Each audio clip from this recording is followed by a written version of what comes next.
तुम्हारे पार्टनर की भी गलतियों का एहसास हो रहा है और वे समझ रहे हैं कि उन्होंने तुम्हारे दिल को दुखाया है।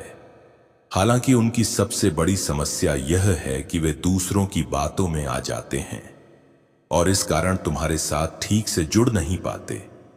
अब वे तुम्हें हर समय देख रहे हैं, तुम्हारी हर गतिविधि पर नजर रख रहे हैं और वे यह जानने के लिए बहुत उत्सुक हैं कि तुम क्या कर रहे हो, किससे मिल रहे हो। उनका दिल तुम्हारी ओर खींचा जा रहा है और यह उन्हें बहुत परेशान कर रहा है कि तुम उनसे दूर हो या बात नहीं कर रहे हो। मेरे प्यारे बच्चे, तुम्हारी भक्ति की शक्ति इतनी महान है कि उसने सभी नकारात्मक शक्तियों को परास्त कर दिया है। तुम्हारी भक्ति और आस्था के आगे हर प्रकार की नकारात्मकता और शैतानी ऊर्जा भाग खड़ी हुई है।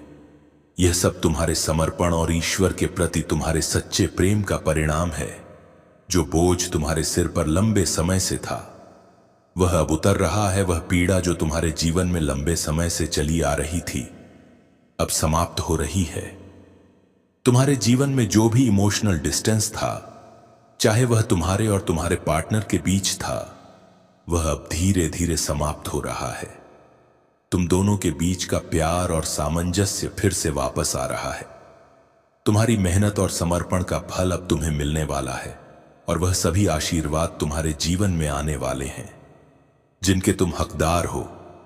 जो लोग तुम्हारे खिलाफ षड्यंत्र रच रहे थे, जिन्होंने तुम्हारे आत्मविश्वास को चुराने और तुम्हारी रोशनी को धूमिल करने की कोशिश की थी, उन्हें अब अपने कर्मों का फल मिलेगा।